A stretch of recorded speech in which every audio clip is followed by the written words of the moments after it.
E composição dos resíduos sólidos. Resíduos sólidos urbanos e industriais, parte 2.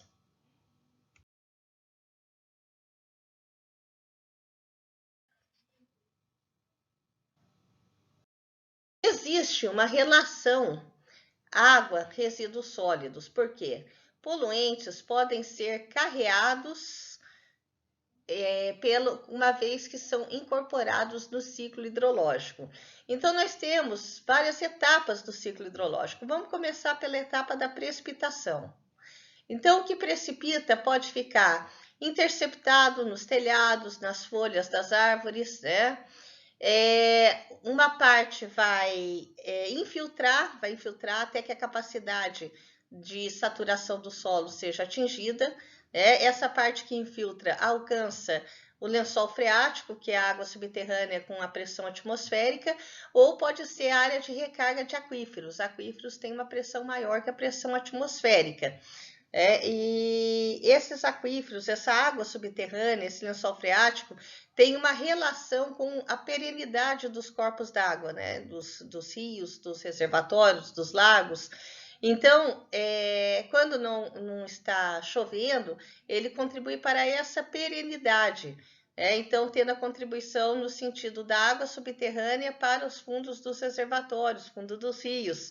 E quando está chovendo bastante, essa contribuição acaba sendo ao contrário, dos rios, do fundo dos rios, dos fundos dos reservatórios, para a água subterrânea. Bom, infiltrou, atingiu a capacidade de saturação do solo, começa a escoar superficialmente. Aí a gente tem uma contribuição direta para o volume dos rios, o volume dos lagos, né? E essa água vai escoar para o exutório da bacia, né? E esse exutório da bacia acaba muitas vezes, né, levando às vezes alguns poluentes, inclusive até onde? Até a água do mar, né? Então a água do mar, ela também tem uma interface subterrânea, né? Ela tem uma interface subterrânea entre a água doce e a água do mar. E também temos a contribuição já direto de quando o rio ele descarrega no mar. E do mar também nós temos tanto do mar, quanto dos rios, quanto dos lagos, quanto da vegetação. Vegetação nós temos a evapotranspiração, né? Do rio, do mar, desses corpos d'água, a evaporação, que vão formar as nuvens que uma hora vai precipitar, podendo levar inclusive a poluição para áreas mais longínquas. Bom, não esquecer também que dentro do ciclo hidrológico nós temos neve e sublimação também. Aqui não temos esse caso no Brasil, né? Mas ele há de ser considerado no ciclo hidrológico. Então, substâncias podem ser carreadas, substâncias podem ser solubilizadas e carreadas e ser carregada nesse ciclo hidrológico de um local para outro, né? Principalmente aquelas persistentes.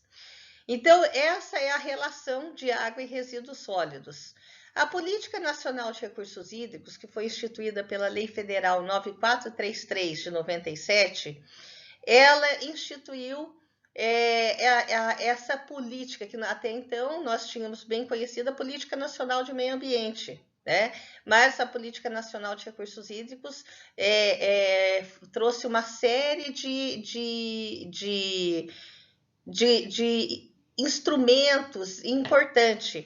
Inclusive, ela criou o Sistema Nacional de Gerenciamento de Recursos Hídricos, definindo que todas as iniciativas deverão ser tomadas a partir das bacias hidrográficas, que serão as unidades físico-territoriais de planejamento e gerenciamento dos recursos hídricos, né? Então, a gente tem a Unidade de Gestão de Recursos Hídricos, a URG, que é a bacia hidrográfica. Por isso que a gente fala em comitês de bacias, né? Então, na Política Nacional de Recursos Hídricos foi instituído o gerenciamento integrado, descentralizado e participativo dos recursos hídricos, tripartite, né? Então, houve a adoção, como nós falamos, das bacias hidrográficas como unidade físico-territoriais de planejamento e gerenciamento dos recursos hídricos. Aí criou-se os comitês de bacias hidrográficas, que são compostos de representantes estaduais, municipais e entidades da sociedade civil, para definir as obras e ações necessárias para o aproveitamento e controle da água na bacia. E também tem o poder de deliberar sobre a aplicação de recursos necessários para tais obras e ações. Então, os comitês de bacia hidrográfica, elas também agem com relação ao gerenciamento de resíduos sólidos nos municípios. Por quê? Esse gerenciamento de resíduos sólidos, dada a explicação do ciclo hidrológico do início desse slide, vão interferir nos recursos hídricos. Podemos ver aqui, né, na figura do ciclo hidrológico, né, a precipitação cai nas terras altas, a água vai ser transportada jusante do rio, né, do escoamento superficial, né. Também tem a parcela que se infiltra, né, e se infiltra no solo e vai fluir para o lago ou para o rio, né. No lago, no rio, no oceano, ela vai evaporar, né? O rio vai desaguar no mar, né? A água acumulada no mar vai se evaporar no mar, assim como a evapotranspiração, o que veio da parcela de escoamento superficial. Evaporando-se, esse vapor de água vai formar as nuvens, os ventos vão levar até para outras regiões mais longínquas, onde ocorre a precipitação novamente. A poluição das águas pela disposição inadequada do lixo pode ser bem verificada aqui nessa foto, em que a gente vê uma ponte que está recebendo todo o lixo, inclusive atrapalhando o escoamento natural aqui desse curso d'água, né? E formando pelos nutrientes, a gente pode ver até formando um certo lodo, né? Por causa dessa matéria orgânica aí, que vai atrapalhar bastante o escoamento desse rio e pode causar problemas que a gente vê tanto de enchentes nas grandes cidades e nas cidades em geral. Classificação dos resíduos sólidos de acordo com a Política Nacional de Resíduos Sólidos, a Lei 12.305 de 2010. O artigo 13, ele classifica os resíduos sólidos quanto à origem, né? Temos classificação quanto à periculosidade, mas é importante também a classificação quanto à origem, que essa classificação nos dá a ideia da abrangência tão grande que é dos resíduos sólidos, maior até do que possamos ter imaginado de início. Então, resíduos domiciliares são aqueles que são originários de atividades domésticas nas residências urbanas. Então, são aqueles resíduos que nós produzimos em nossas casas, um exemplo, né? Resíduos de limpeza urbana, originários da varrição, limpeza de logradouros, né, das ruas, das praças e vias públicas e outros serviços de limpeza urbana. C. Resíduos sólidos urbanos são os resíduos domiciliares mais os resíduos de limpeza urbana. D. Resíduos de estabelecimentos comerciais e prestadores de serviços. São os gerados nas atividades comerciais e prestadores de serviço, excetuados os resíduos de limpeza urbana, o E. Resíduos dos serviços públicos de saneamento, o G, resíduos de serviço de saúde, e nós vamos ver a linha H e J no próximo slide. Então, já vamos lembrar que o H e o J, eles não estão incluídos nos resíduos de estabelecimentos comerciais e prestadores de serviço.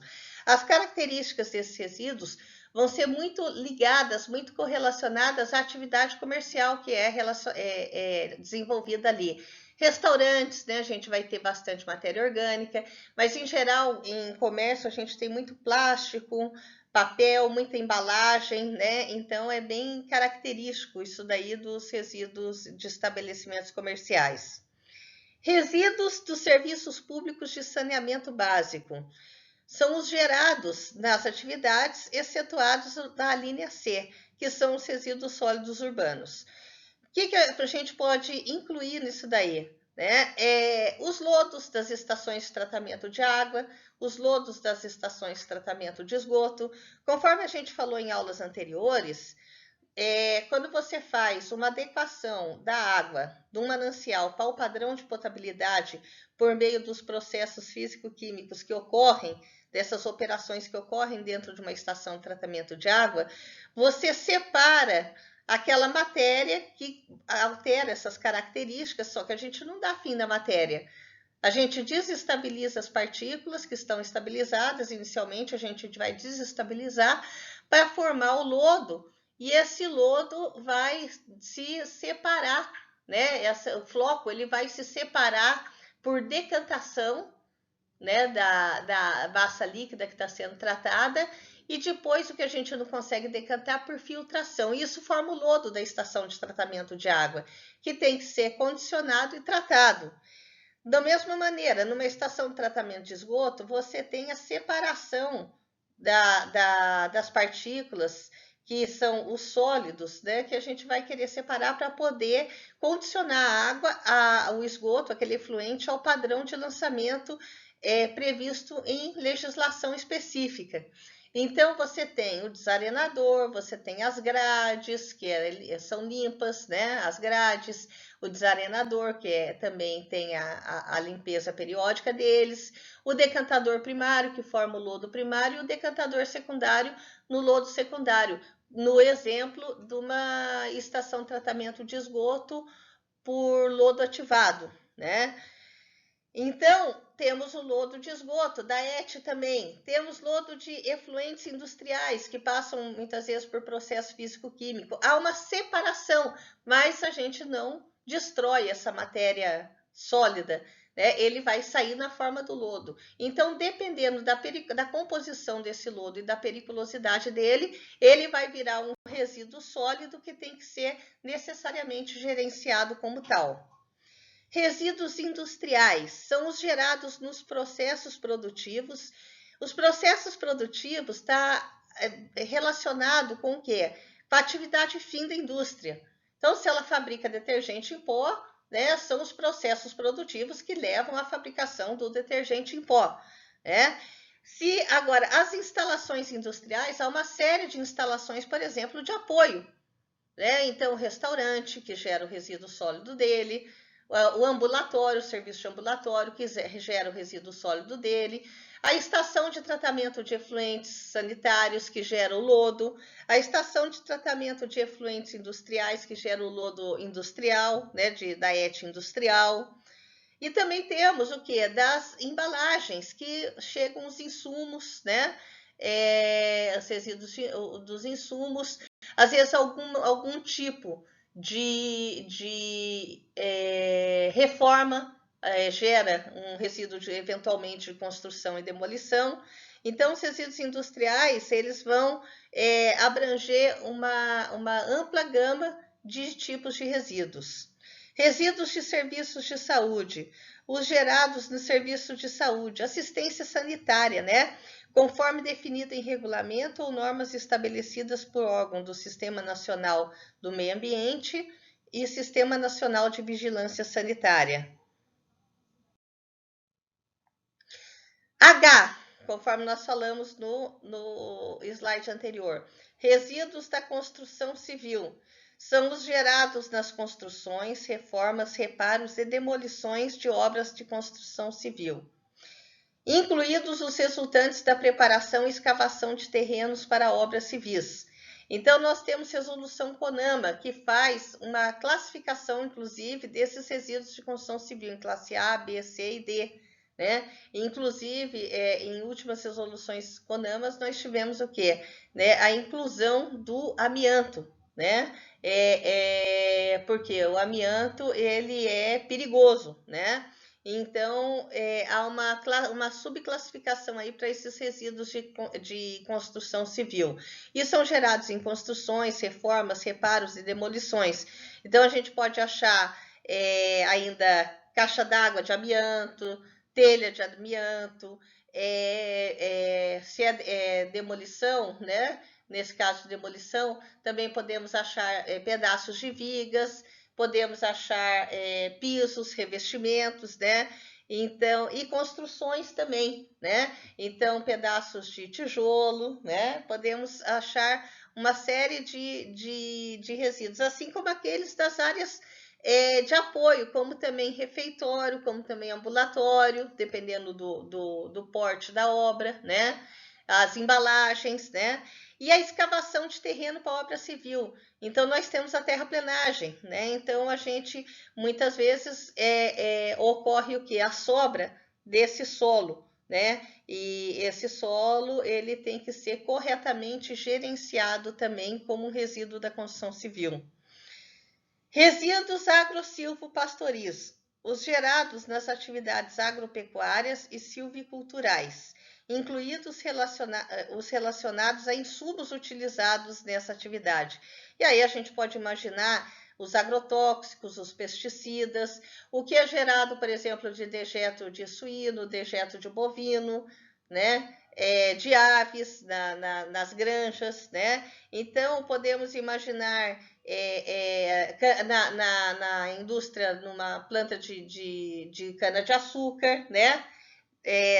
Incluídos relacionados aos insumos utilizados nessas atividades. Resíduos de serviços de transporte, os originários de portos, aeroportos, terminais alfandegários, rodoviários e ferroviários e passagens de fronteira.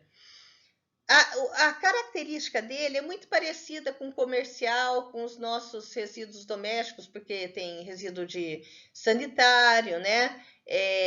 Temos bastante embalagens. Então, por que ele acaba caindo numa classe especial? Porque há barreiras sanitárias.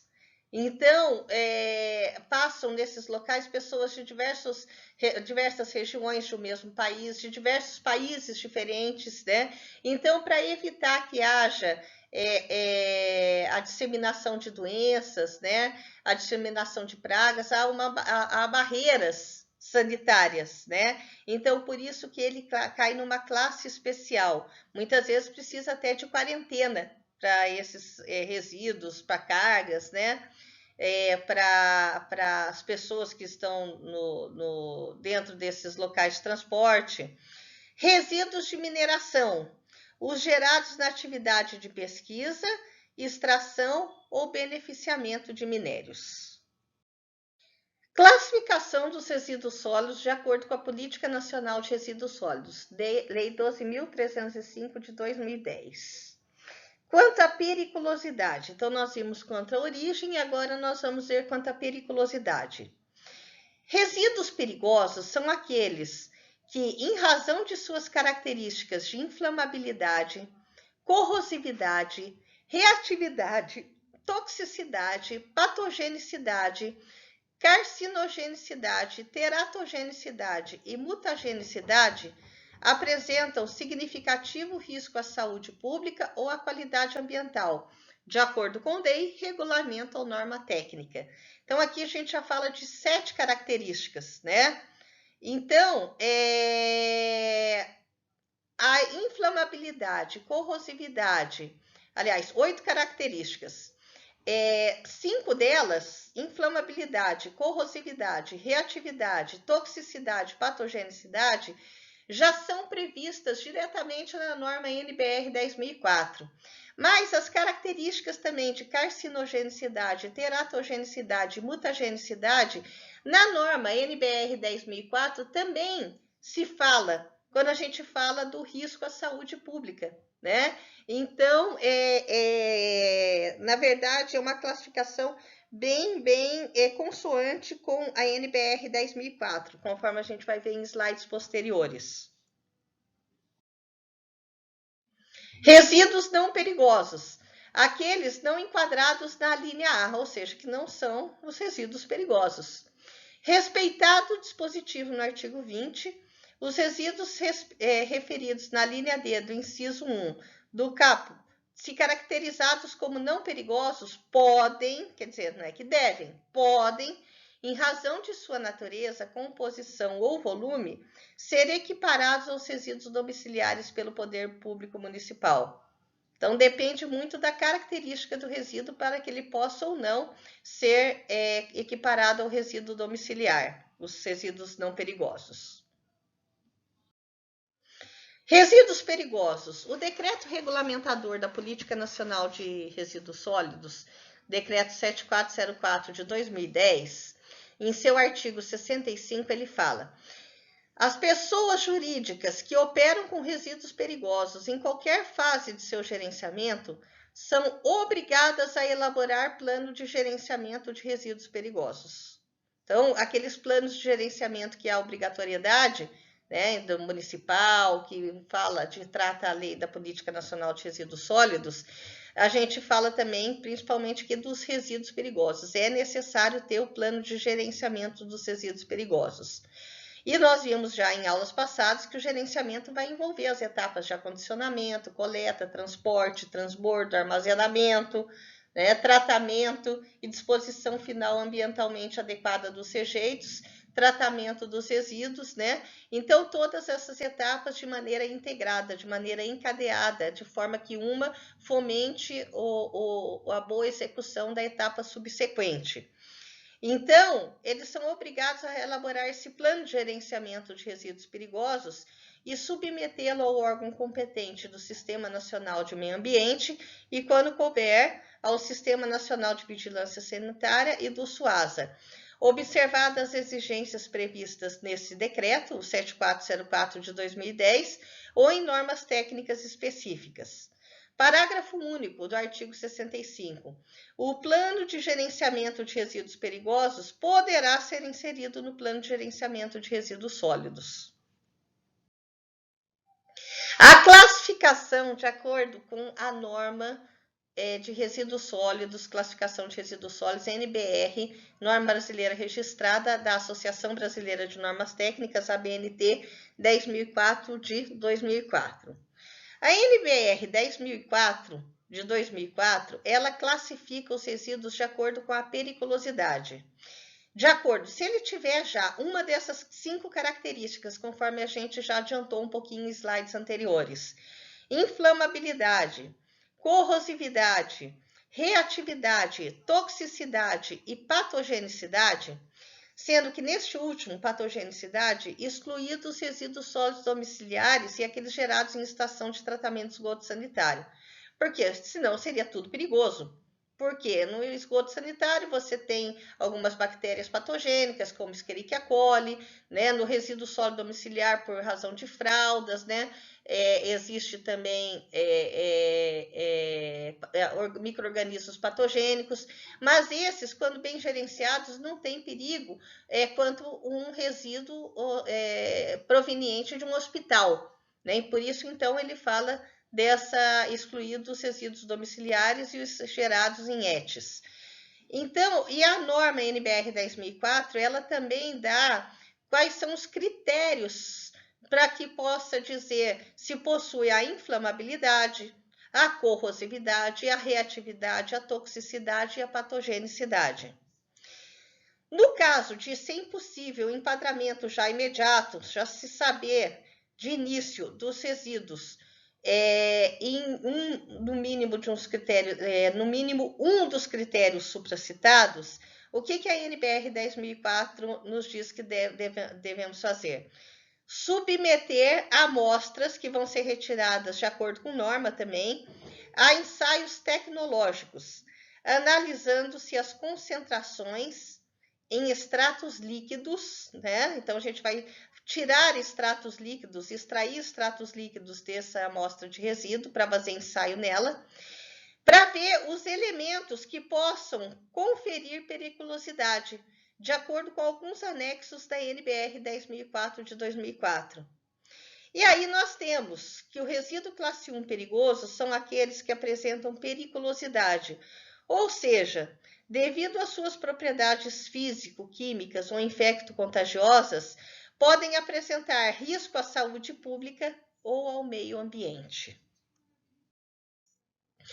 Nesse sentido, a Associação Brasileira de Normas Técnicas elaborou e atrelou à NBR 10.004 essas 3 normas, a 10.005, 10.006 e 10.007.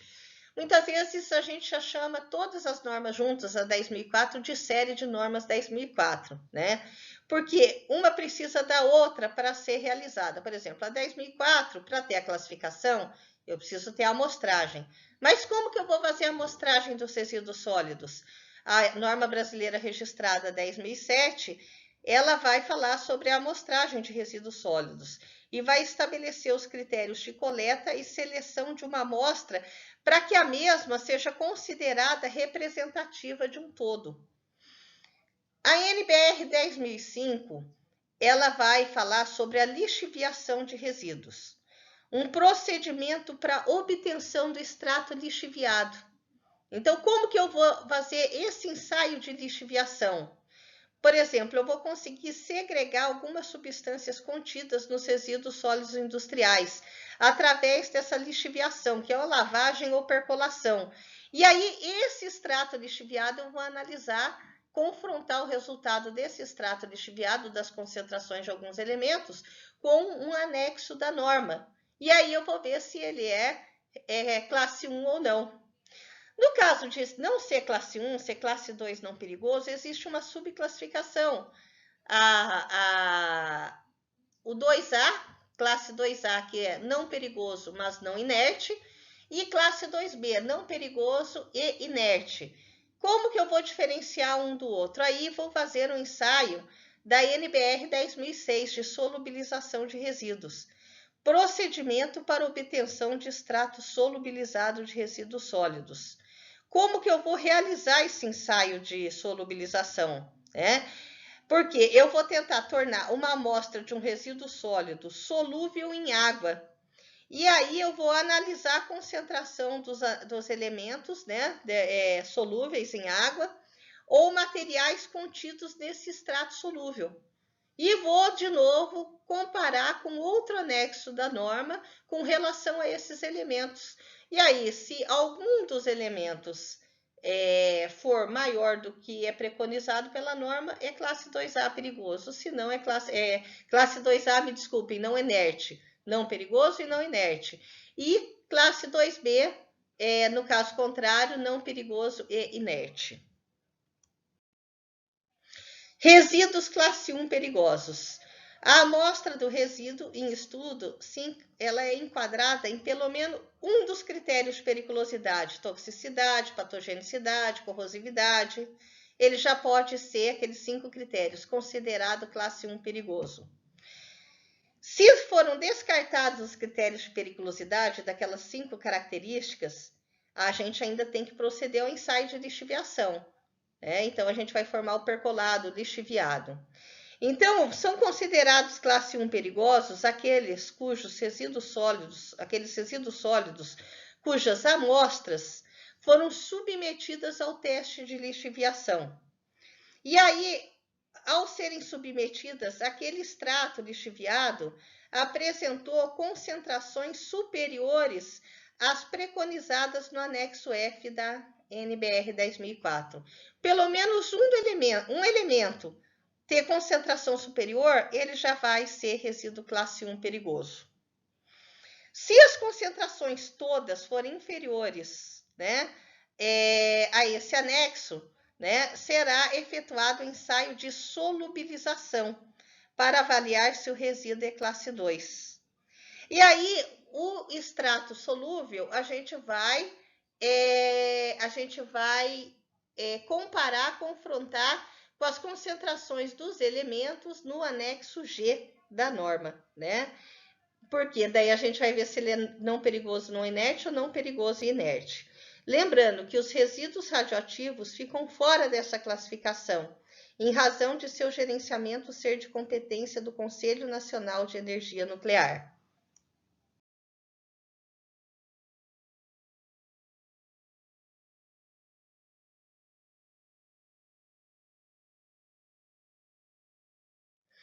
Resíduos classe 2A não inertes. São aqueles que não vão se enquadrar nem nos resíduos classe 1 perigosos e nem nos resíduos classe 2B inertes. mas eles podem ainda ter propriedades como combustibilidade, biodegradabilidade ou solubilidade em água. Exemplo de papéis, papelão, matéria vegetal, entre outros. Resíduos classe 2B, inertes. Quaisquer resíduos amostrados de uma forma representativa, segundo a BNT-NBR 10.007, submetidos a um contato dinâmico e estático com água destilada ou deionizada, a temperatura ambiente conforme a NBR 10.006 da BNT, e submetidos ao teste de solubilização. Se nesse extrato solúvel nenhum dos componentes solubilizados ficou em concentração maior ao padrão de potabilidade da água, que está relacionado no anexo da norma NBR 10.004, e aí ele é considerado um classe 2B inerte. A exemplo de rochas, tijolos, vidros e alguns plásticos e borrachas que não são decompostos com facilidade. Se as concentrações forem maiores a do anexo referente à solubilidade, os resíduos são classificados como classe 2A, não perigoso e não inerte.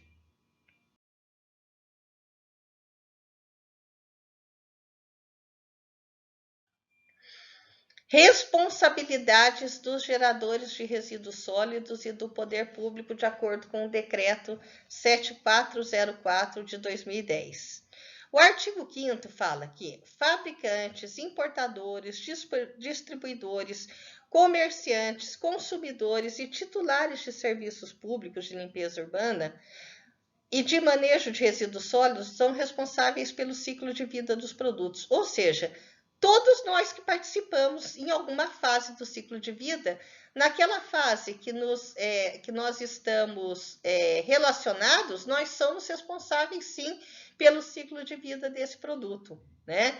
Sempre buscando o quê? A logística reversa e a reinserção no ciclo produtivo, né?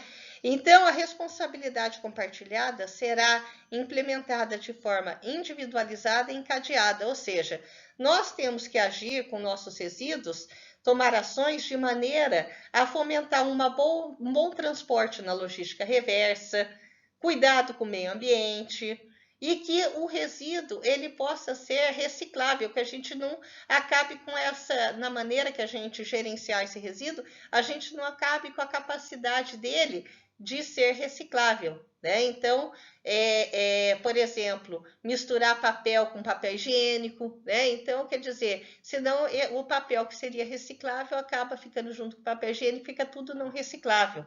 Então, essa é a responsabilidade compartilhada.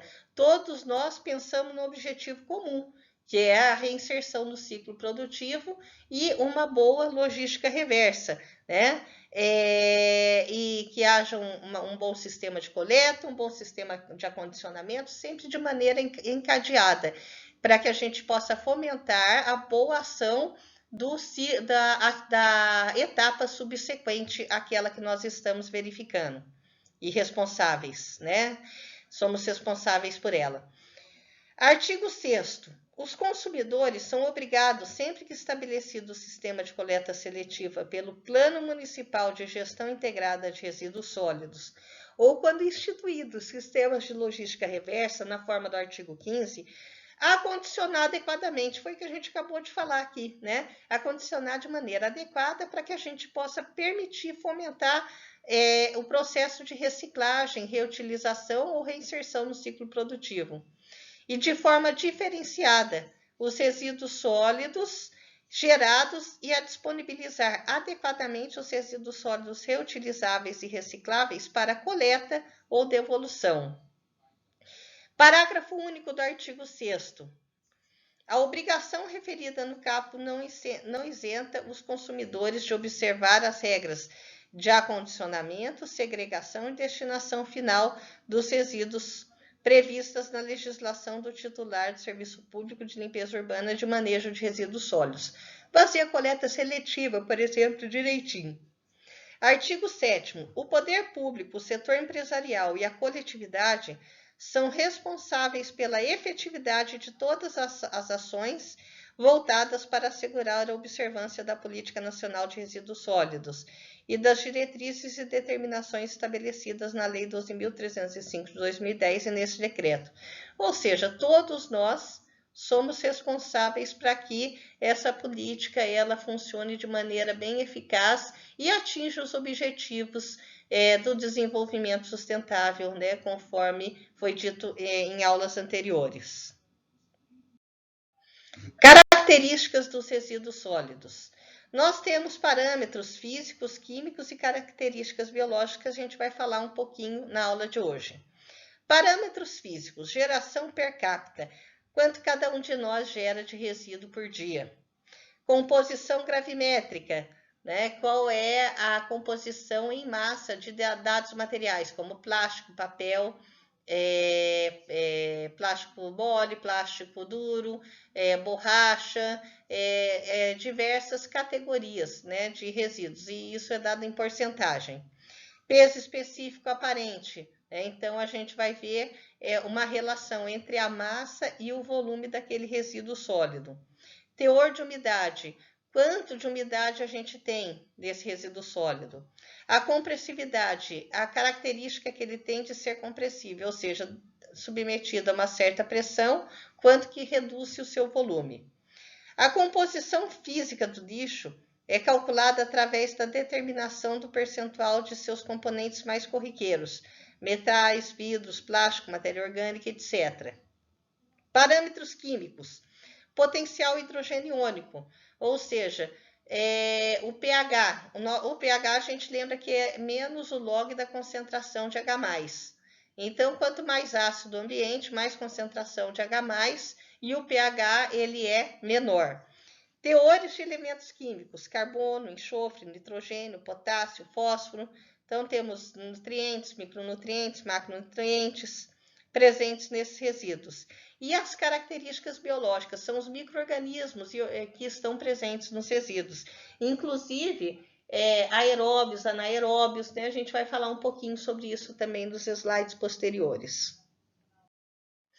Então, sobre as características físicas, geração per capita relaciona a quantidade diária de resíduo sólido urbano gerada e o número de habitantes de uma dada região. É muito importante para o planejamento de todo o sistema de gerenciamento de resíduos sólidos, para dimensionamento de instalações, como, por exemplo, um aterro sanitário, equipamentos, né, de coleta, por exemplo. Por quê? Você tendo, por exemplo, que é 1 quilo por habitante por dia, vamos pegar um número fácil, e você tem 300 mil habitantes numa cidade, você multiplicando 1 quilo por habitante por dia, vezes 300 mil habitantes, você vai ter 300 mil quilos por dia. Então, você já é capaz de gerenciar de forma adequada aquela localidade, qual vai ser as dimensões do aterro sanitário, né? E diversas instalações e equipamentos também relacionadas ao gerenciamento daquele resíduo. Composição gravimétrica expressa o percentual de cada componente com relação ao peso total da amostra de resíduos sólidos avaliada. E ela é com relação aos componentes mais corriqueiros, mais comuns no lixo, por exemplo, matéria orgânica. Por isso que a gente fala, o lixo, os resíduos sólidos urbanos no Brasil apresenta mais de 50% de sua composição de matéria orgânica. Porque foi feita a amostragem, né, dos resíduos sólidos urbanos no processo de quarteamento, e depois dessa amostragem foram feitos alguns ensaios, né, e para isso fez a relação em massa de um determinado material, por exemplo, a matéria orgânica, com relação à massa, o peso da amostra total, e viu que mais da metade daquele peso era de matéria orgânica. Então, a gente tem, por exemplo, esse exemplo de matéria orgânica, mas tem plástico, papel, metal, né? Peso específico aparente expressa a quantidade de água presente nos resíduos sólidos, que vai ser mensurada em percentual do peso. Então, por isso que, às vezes, no peso específico aparente, a gente não vai pode ou não considerar a chuva. Por quê? A chuva vem a água incorporada ali no meio. Ele vai se modificar em função das estações do ano. Por quê? Com a incidência de chuva, a gente pode imaginar um teor de umidade variando entre 40% a 60%. Então, com certeza, aqueles caminhões que faziam 3 viagens, por exemplo, e podiam ir para um aterro sanitário, em 2 eles já vão estar cheios. Por quê? Porque a água vem com aquela massa, contribuindo com a massa dela também. E essa umidade vai ter influência muito grande sobre a densidade, porque vem a massa da água, e também a velocidade de decomposição biológica da massa de resíduos sólidos urbanos, assim como do poder calorífico. Porque o poder calorífico é a mistura do poder calorífico de diversos materiais.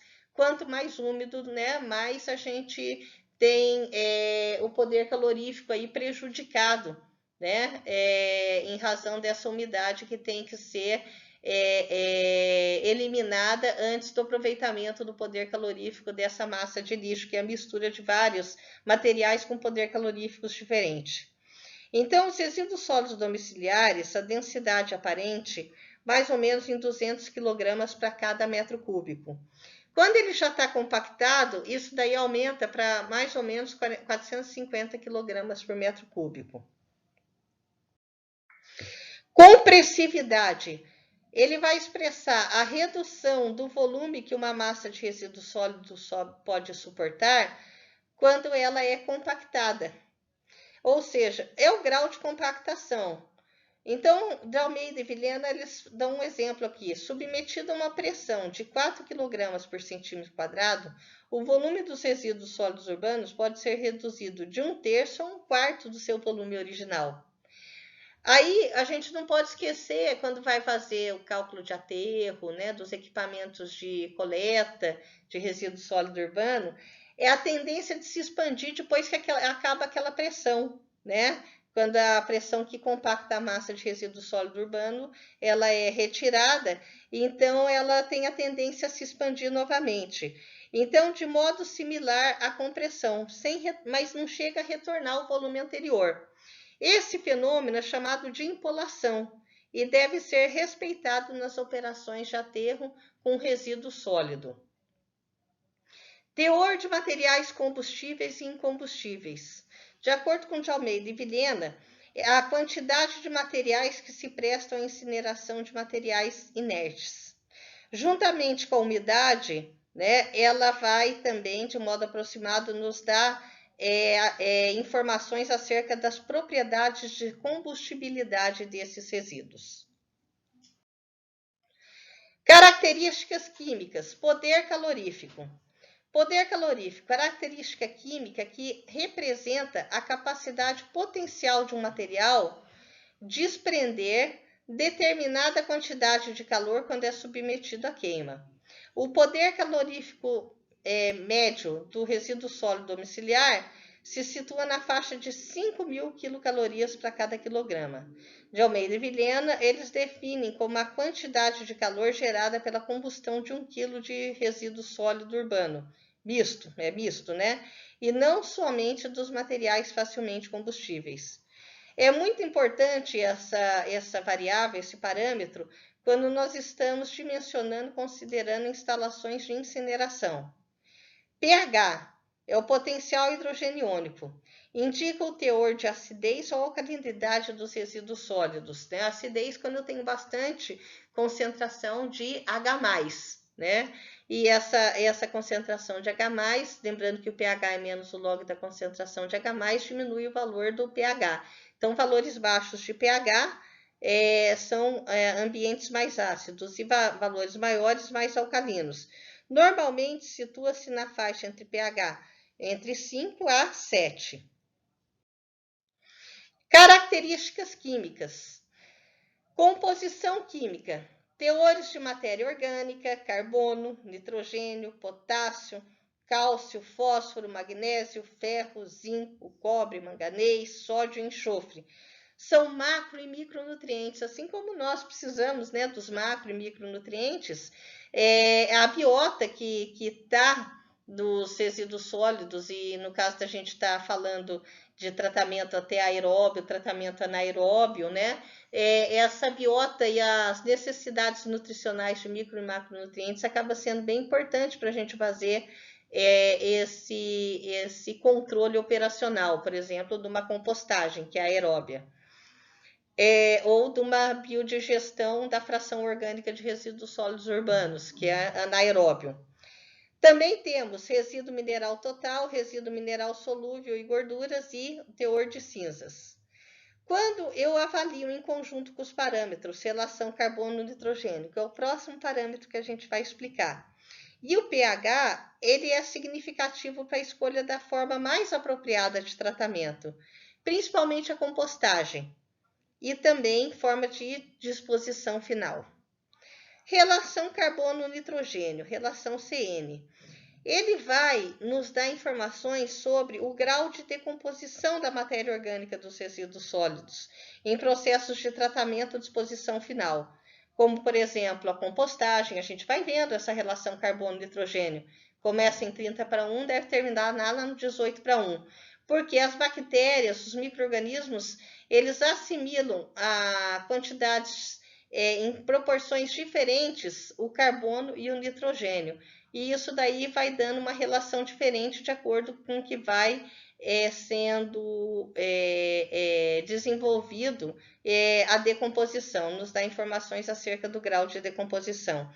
Em geral, situa-se entre 35:1 a 20:1. Teor de matéria orgânica. Quantidade de matéria orgânica contida no lixo. Inclui matéria orgânica não putrescível, como papel, papelão, e putrescível, verduras, alimentos, etc., de acordo com de Almeida e Vilhena.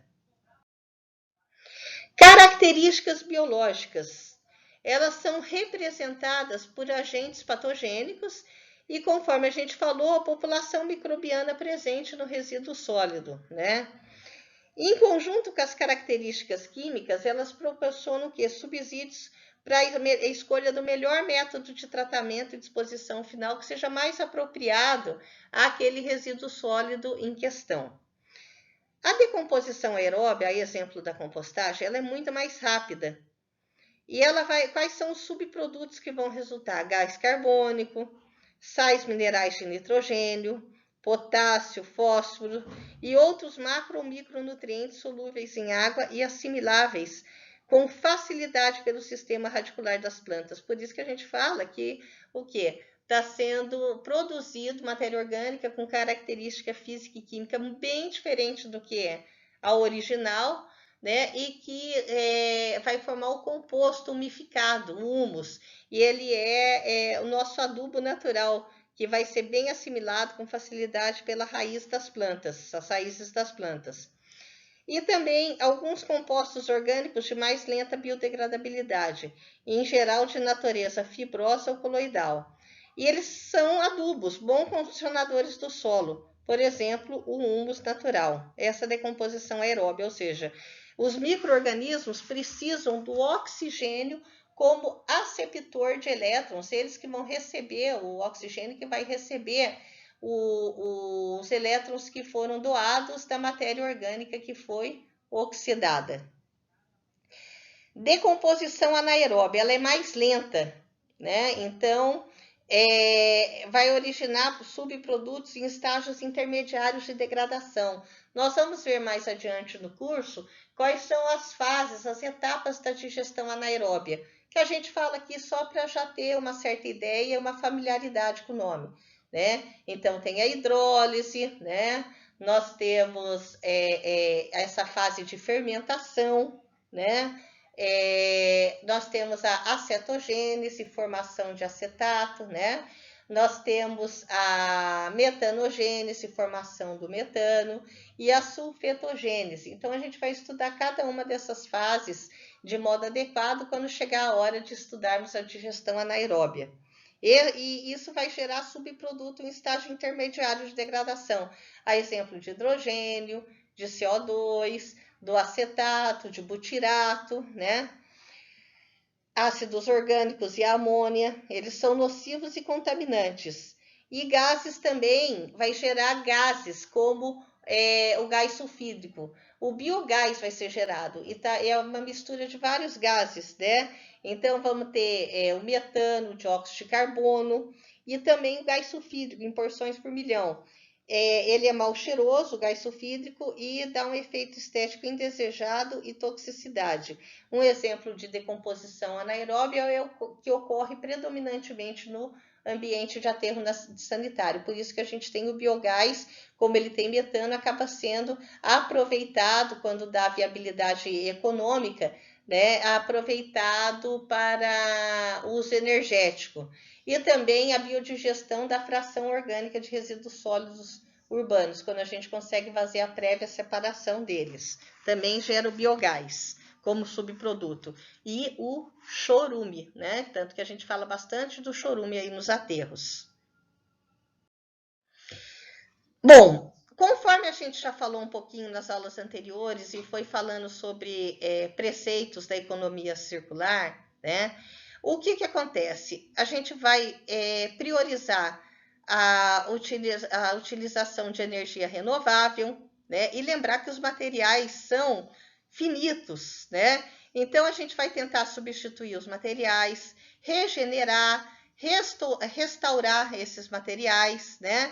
Então, o que a gente tem? A gente tem ciclos técnicos, né? Então, a gente vai tentar reciclar, remanufaturar, reusar e distribuir, ou fazer a manutenção, prolongar a vida útil de dado material. Isso no usuário daquele material. Então, nessa ordem, primeiro tentar fazer manutenção e não jogar fora, não ser descartável as coisas. Com isso, a gente vai tentar fazer a manutenção e prolongar a vida desse resíduo, né? Quando a gente faz a manutenção, a gente preserva a vida útil para nós mesmos. Quando faz a manutenção e prolongação e prolongamento da vida útil, né, desse resíduo, a gente vai o quê? Um provedor desse serviço, né? Quando você faz o reuso e a redistribuição, você vai para quem faz a manufatura daquele produto, quem fabrica aquele produto. Quando você tenta reciclar, você vai para partes daquele fabricante. Por quê? Porque ele pode talvez fazer o quê? Fazer numa nova peça com peças que seriam em outros tempos, aí antes da economia circular, seriam descartadas, mas ainda com um potencial de utilização. Exemplo disso é a montagem de computadores com peças de diferentes computadores, né? E aí, com isso, a gente vai tentar minimizar o descarte sistemático e as externalidades negativas, né? Bom, com relação à coleta, né, o consumidor, né, a gente vai tentar o quê? Fazer a extração, né, dos bioquímicos, a digestão anaeróbia, que nem a gente falou, e isso gera o biogás, né? Isso vai gerar o biogás pode gerar energia renovável, quer seja energia térmica ou energia elétrica, vai depender muito da viabilidade econômica do empreendimento. E com isso, eu vou tentar, na biosfera, fazer a regeneração, né? Vou tentar fomentar os ciclos biológicos, né? E com isso, a gente vai também para as partes, né, do fabricante. E o princípio é tentar otimizar o rendimento desse recurso por meio do quê? Da circulação de produtos, componentes e materiais. E a gente vai tentar usar na maior utilidade, na mais alta utilidade desse produto, otimizar mesmo, né? Em todas as vezes e nos ciclos, né? Em todos os ciclos, técnico e biológico, né? Então, esse é o princípio 2. O princípio 1 é o quê? Preservar e aprimorar o capital natural pelo controle, porque a gente sabe que a gente tem disponibilidade finita dos materiais, né? E tentar balancear os fluxos de recursos renováveis. E o princípio 3, né? Vamos tentar melhorar a efetividade desse sistema, para tentar projetar, né, tirar, minimizar, acabar com essas externalidades negativas, né? Então, esses são os princípios da economia circular. Falando mais um pouquinho sobre esses princípios, preservar e melhorar o capital natural, controlando os estoques finitos e equilibrar os fluxos de recursos renováveis. O princípio 2, otimizar o rendimento de recursos, circulando produtos, componentes e materiais, na mais alta utilidade em todos os momentos, todas as vezes, tanto nos ciclos técnicos quanto nos ciclos biológicos. E o princípio 3, promover a eficácia do sistema, revelando e projetando aquelas externalidades. Os resíduos eles vão ser projetados, ou seja, quando já da construção, da concepção do projeto de dado produto, que vai ser colocado no mercado, já vai ser projetada a quantidade de resíduo e como ele pode ser reaproveitado, reutilizado dentro dos princípios da economia circular. Então, a diversidade vai construir a força desse princípio. As fontes de energia renováveis vão impulsionar a economia. A gente vai pensar mais, né, nos sistemas.